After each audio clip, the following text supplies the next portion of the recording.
Welcome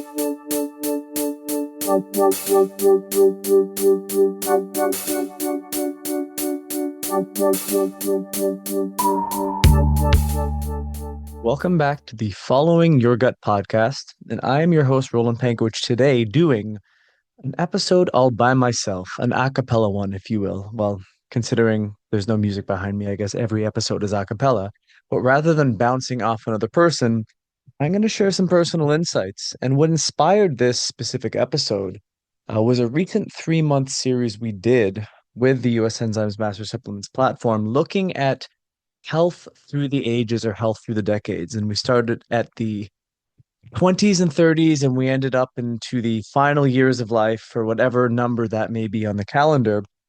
And we looked at a few things with this. One was just a general expose of what the body is like and what the body experiences decade by decade, grouped categorically.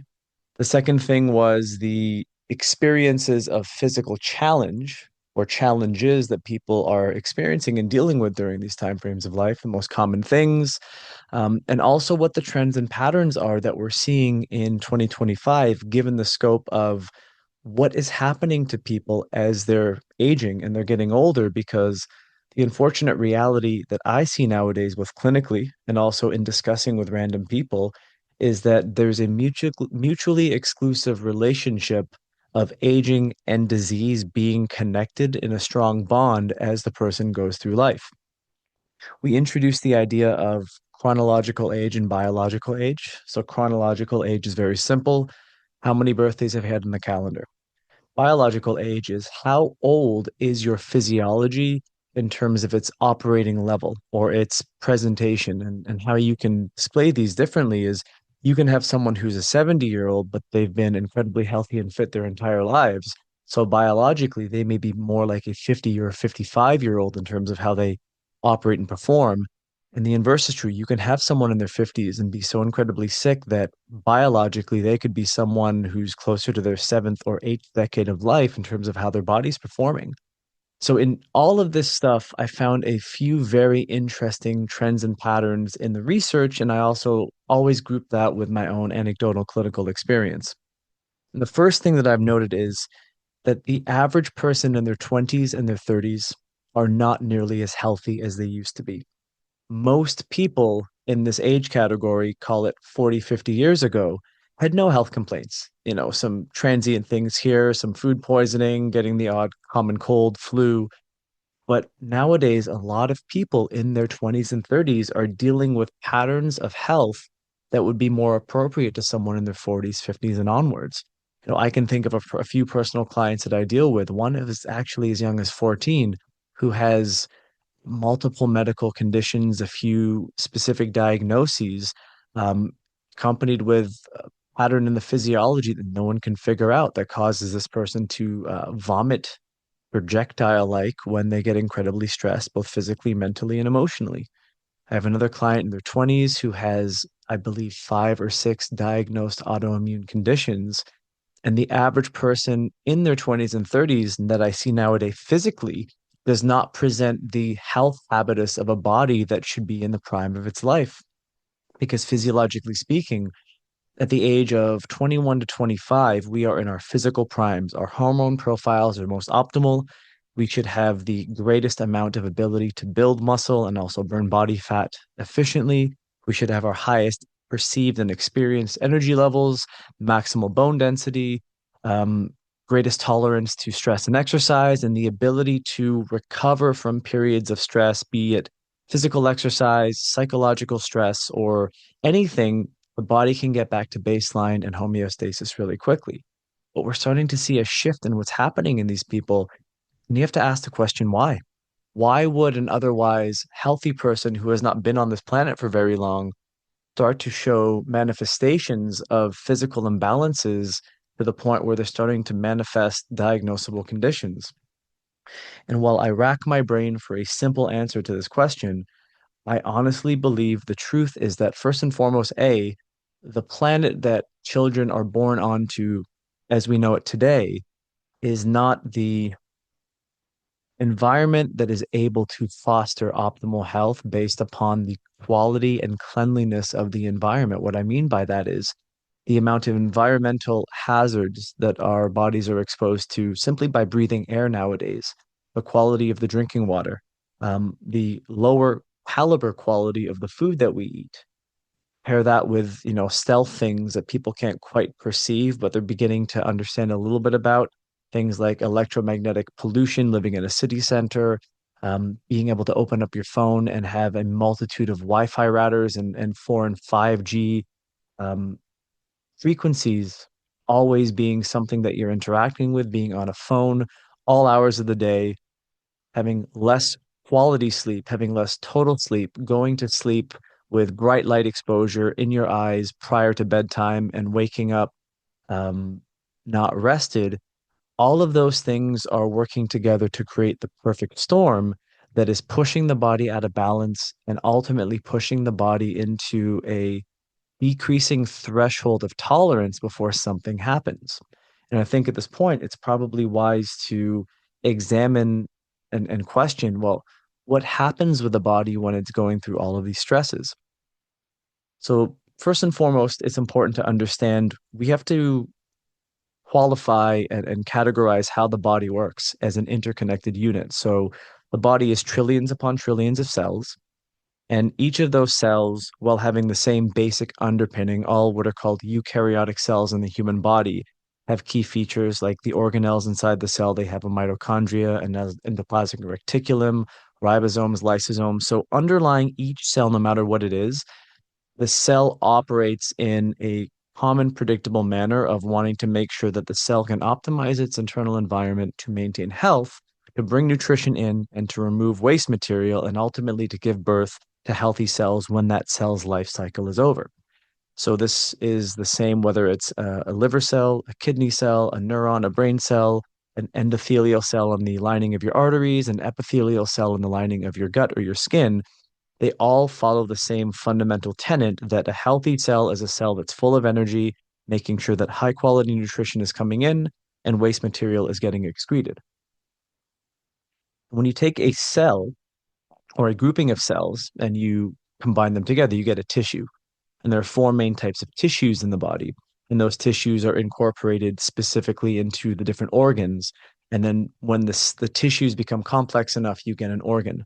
And each organ has its own role to uphold and maintain in the body that focuses on playing the role it needs to play so that the body can work as efficiently as possible. So the digestive system is essentially a combination of organs that's main job is to break down and absorb food to get nutrition into the system. And once that food has been processed and the cells have converted all the nutrition into whatever waste materials, things go back to the gut. So waste is able to be removed. Part of the process of detoxification is connected to the gut. And that system has to operate effectively for the rest of the organs to be able to function properly. If you have a gut that is compromised, then you're going to have an increased toxic burden, which is then going to place additional stress on the kidneys and the liver, which is going to place additional stress on the spleen and the thymus because your immune system is always going to be aggravated and your immune cells are going to be compromised, so on and so forth. So these organ systems have to work effectively to integrate and create what's called the organism, which is us, the being. The body, unfortunately, in the Western world has been chopped up and segmented to make it easier for medical professionals to understand and specialize, only focusing on the complexities of what one organ may present. How a liver operates is very different from how a spleen operates. They're actually very interrelated in terms of one determines how the other will function and vice versa. And beyond the organism, we have communities, we have the populations of the planet. So it's all fractally connected. So coming back to the original point I was making, why people are sick, I believe fundamentally is that the cells of each individual organ of the body are under a lot more metabolic stress and environmental stress than they have ever been. And the body is incredible in the sense that it has a built-in adaptation capability to deal with some stress and go back to baseline. When that stress is perpetual and it is ever increasing slowly, insidiously over time, As you increase stress dramatically over time, you concurrently decrease the adaptability of the body. And then when you decrease adaptability, you start to run out of energy. And it's really a healthy body with enough energy is a body that can heal itself. An unhealthy or compromised body with diminishing energy does not have that regenerative capacity and the ability to get back to a healthful baseline. It starts to operate in a compromised state. This is typically, in my opinion, how all disease is manifested as a patternistic perspective. Of course, there are a lot of details in there, most of which we still don't know. In medical science, we're trying to figure it out. But what I think is happening nowadays is this is why we're seeing 20 and 30-year-olds developing into people who are manifesting symptoms, imbalances that are leading to diagnosable conditions that will become chronic disease if they do nothing about it as they age.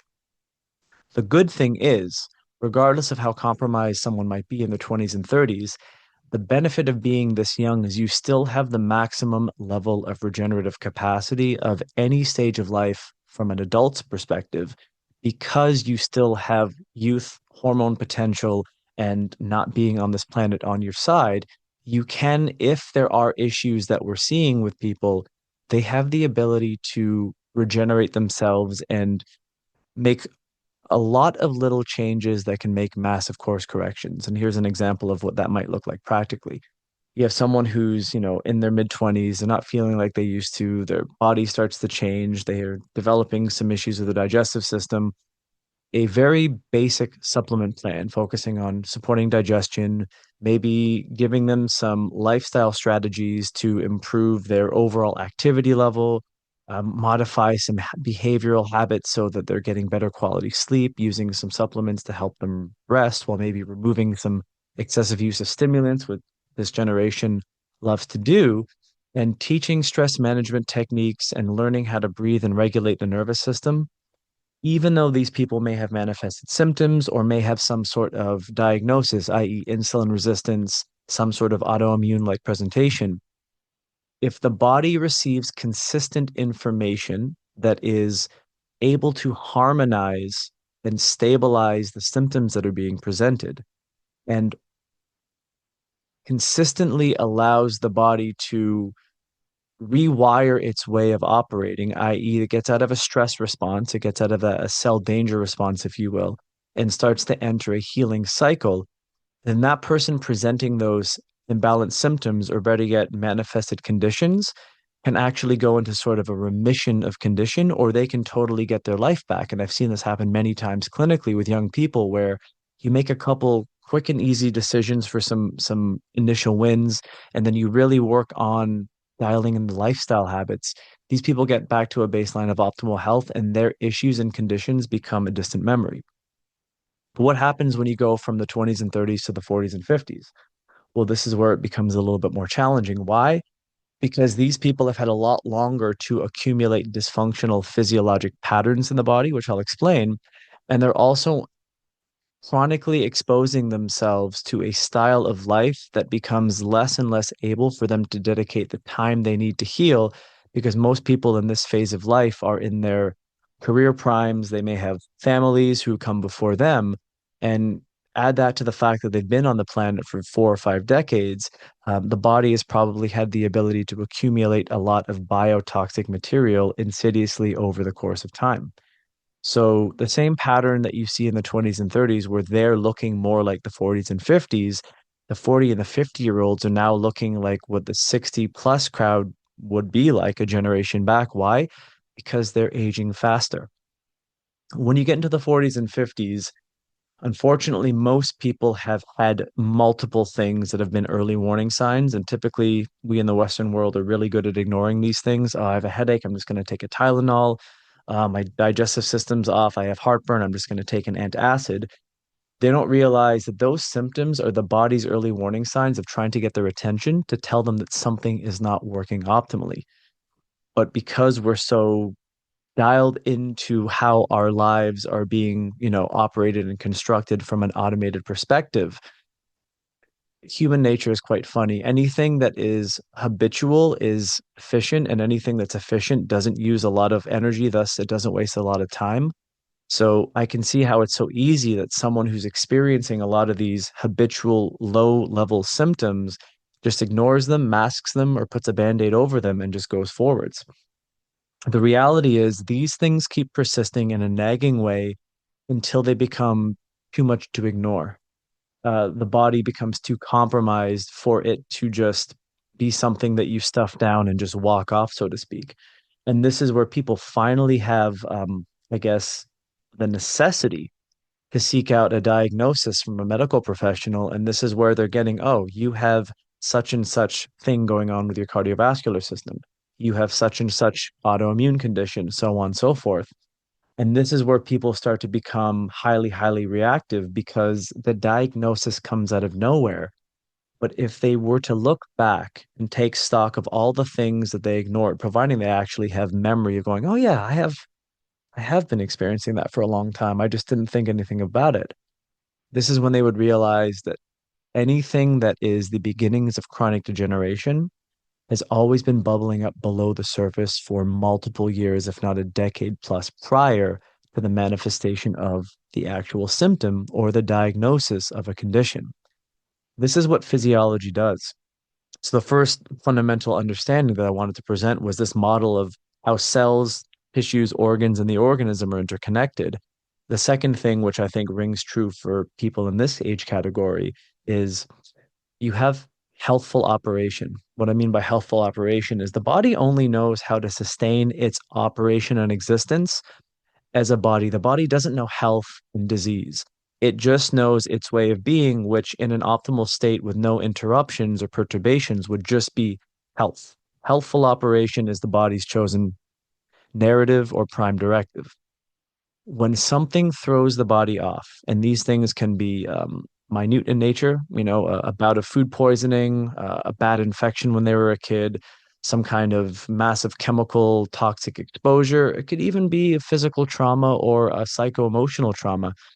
Any of these things start to create an imbalance in the body. That imbalance in the body changes the body's operating system from optimal to compensation.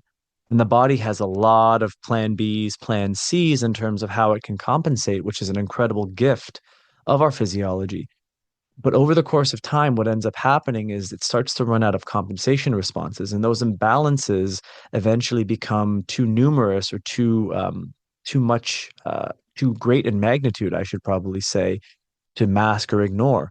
So then a symptom starts to pop up. And a symptom is an overt issue. It's something that you can't ignore. You bend down, every time you bend down, your right knee hurts. Every day you stand up from the couch, your low back is throbbing. You have tightness in your neck and shoulders. You have acid reflux, as I mentioned before. You have issues with constipation, bowel habits, whatever. These are symptoms to show you that some area of the body, a specific body system, organ combination of organ systems, is functioning in a compromised way.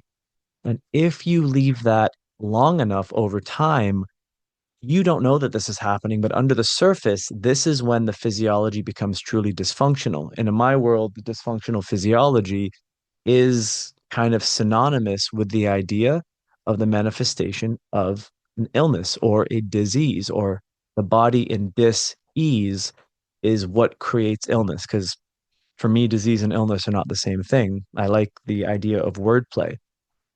Even the idea of regeneration is regeneration. Most of the aspect of what helps our bodies regenerate is to take out all the dysfunction that are driving genetic errors that are causing negative epigenetic transcriptions in our bodies that are one of the major hallmarks of chronic degenerative conditions that develop for most people. So in the 40s and 50s is when you have your oh crap moment. You're given a diagnosis, you're told that you have this problem with your physiology, and you have a choice point. You have a choice point to enter a system that a lot of people enter. That system is the game of managing symptoms with pharmaceutical drugs. And in some cases, I can see why under duress or in, grave crises, that can be a necessity while someone figures out what they're going to do about the long-term resolution. But we have to understand that the body is what heals itself. The energy that created the body ultimately is the energy that heals the body. So what that means is what you take is not going to heal you. What you take provides a signal that the body interprets, and it will re-regulate its compromised way of operating, hopefully to a more healthful way of operating, and it will remove the blockage that the body currently has to heal, because if the body could heal itself, it will. This is how people become able to reverse the development of non-progressive degenerative conditions. What I mean by that is if someone is given a diagnosis of, say, type 2 diabetes, they're able to restore or reverse type 2 diabetes based upon what their biomarkers look like on the blood test. If someone has an autoimmune condition and they're in chronic flare ups, if they make the necessary changes and the necessary changes are individualized to that person, they can silence the chronic flare up scenario and their condition can go into a state of remission. And this is the opportunity for people in the 40s and 50s because they don't have the healing capacity of someone who's in their 20s and 30s. But with the right combination of inputs and variables, the right supplement plan, the right lifestyle changes, the right dietary changes, so on and so forth, again, it's a perfect combination for that person. So we can't make generalized statements. But if they get everything right and they can harmonize all the input signals for the system of the body, then there's no reason that person cannot entirely reverse the presentation that they're dealing with, or they can have a massive degree of alleviation of how severe and stressful that condition is presenting itself. And if that person will be able to commit to a healthy lifestyle, what the opportunity they have here is they have a massive opportunity to have their 60s, 70s, and 80s, which, depending upon how sick they were in their 40s and 50s, the 80s might not have even been on the table before. But their last quarter of life can look dramatically different in terms of both the quality of life and the quantity of life. And subjectively, I'm always about quality because I wouldn't want to be 85, but entirely dependent as a quadriplegic living in an assisted living facility. And that's really about personal responsibility in terms of what's important to you moving forwards. And then we had the last group that we looked at. We had the 60s and onwards. And I don't like to lump groups together for the simple fact that in your 60s and in your 90s, it's a very different category. But let's say people are getting the seniors discount at certain restaurants and certain pharmacies. So, this aspect of life's greatest limitation is that, well, first and foremost, I think statistically over 80% of them already have a diagnosed condition where they're being medicated for. And I believe it's over 60%, maybe under 70% have two or more diagnosed conditions, which they are already medicated for. So you already also have the additional characteristic and complexity of potentially taking something to manage the symptoms from other pharmaceuticals that you're on. But the other weakness that this category has is the regenerative capacity is the worst of all cohorts because unfortunately the body is not like a fine wine. It does not get better with age, but the the slope of the line of senescence, i.e., the slow drop off of vitality, doesn't have to look like a rock falling off a cliff. It can look kind of like, one of those escalators that go down in the mall, a steady, steep decline, which you can't help, but far less precipitous than something that's a drop off. Most people in this age category, if they have a diagnosed condition, I don't want to manifest anything in anyone's reality, but let's just say it's harder to reverse something that's been in the body for 3 or 4 plus decades to the point where it's entirely gone. It's not impossible, but those cases, depending upon how the person is managing their health, are probably less common than they are not. But that being said, anything's possible. The key with dealing with someone in this age category, if that is your practice focus, or if you are this person, is you have to think about the return of investment you're getting on anything you do or don't do to yourself. What I mean by that is the impact of a night of poor quality sleep in your 70s is probably a lot less severe if you're trying to improve your health than it is in your 20s. The nature of overexerting yourself and not prioritizing your recovery is again more severe in your 70s than it is in your 20s because the body just doesn't have the same stress tolerance and reserves. The key thing that these people have working in their favor is hopefully their retirement years are being good to them. They live a life filled with purpose, with wonderful family, so they have something to live for and they have time on their side that they can make this their focus. They can make this the absolute prime directive of their existence to maximize the number of quality years that they have left. And that really does take into account honoring everything that helps every body, not everybody, but every single body on the planet, and maximizing their individuated way of relating to this. So, what are those things? Well, honoring circadian rhythm, maximizing your way of operating in relationship to the sun and the moon to make sure that your physiology's rhythms are naturally entrained to being in the environment, making sure that you're prioritizing food quality, water quality over quantity, restricting excessive overconsumptions of food, which will really help in terms of energy levels and body composition and overall um, default inflammatory status, but making sure that you're chewing and focusing on digestion and making adequate protein intake and adequate fiber intake something that you focus on, because muscle loss and microbiome health typically both decline. Muscle loss in the sense of you lose muscle dramatically quicker as you age than you do in your younger years because your hormone levels are not nearly as optimized. And the microbiome of an aging person typically starts to become less diverse and more homogeneous. So you don't have that same gut immune interaction and communication that underpins a healthy gut microbiome and ultimately digestion and absorption. And making sure that these people are being active. Resistance training, zone one and zone two cardio to keep the cardiovascular system and the oxygen carrying capacities of the body optimal, and mobility exercises, which typically are something that people lose as they age because they've spent the prior 5 decades sitting in a chair, going to the office in a car, sitting at a desk all day long, coming home exhausted, watching TV before they fall asleep. So all of these things are absolutely paramount to make sure that you can bring the necessary support in a variety of different ways into the body so the body can do what it's best able to do, maintain a healthful degree of operation, and mitigate any stresses that are imposed upon the body that push the body out of balance, taking away some of the precious little energy reserves the person has left to deal with the stress, but not necessarily having enough energy left to heal the body, which is what generates an imbalanced symptom and ultimately manifestation of disease presentation in the first place. So that was a very quick Reader's Digest version of some of the things that we focused on over the last 3 months that was really its own expose as a part one, two, and three. And just to quickly recap, the 20s and 30s really are the high point of life. What I mean by the high point is the body is in its greatest state to be in the highest performance echelon that it possibly can have.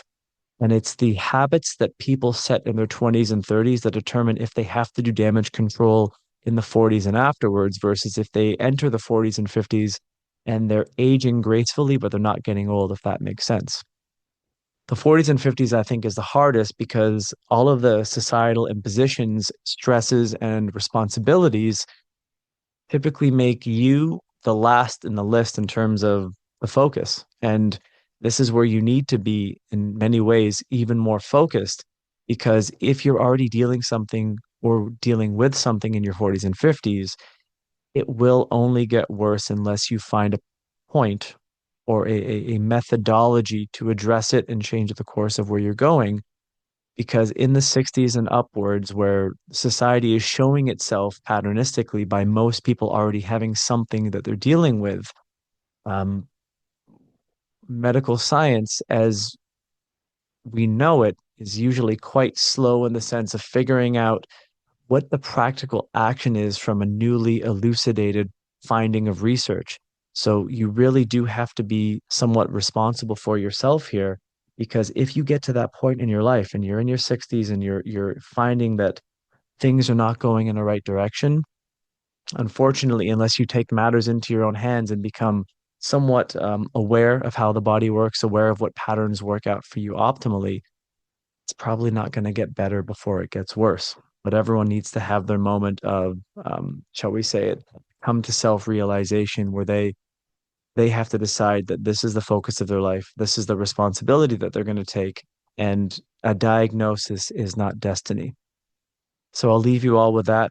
Thank you very much for allowing me to share some of my takeaways, insights from something that I thought was an incredibly interesting thing to examine, both from a societal perspective of looking at where the trends are going. And right now, unless we do something, I don't like where those trends are going. But the good news is health has become more popular than ever. It's become more vogue. If you scan social media, if you watch YouTube, there's incredible people sharing incredible information that is pretty much able for anyone to have access to. And the key is if you're able to make this your focus, if it becomes of the utmost importance to you, and you're willing to commit yourself to the path, there are great products, great pieces of information, and great resources out there. And we try to do that with what it is we have with the US Enzymes and the Master Supplements product portfolios.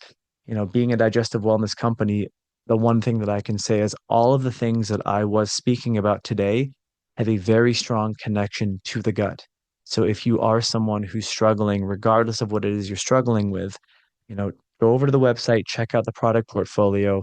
We have great customer service staff who can answer any questions that you may have. And we also have a really good YouTube channel where a lot of the lectures that I've done over the last 4 or 5 years are up there, focusing on some of these body specific conditions and talking about some of the chronic diseases and issues that people are dealing with.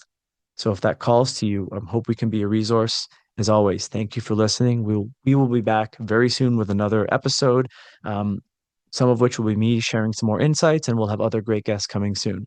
So as always, thank you for being part of this. Thank you for listening. We'll talk to you soon.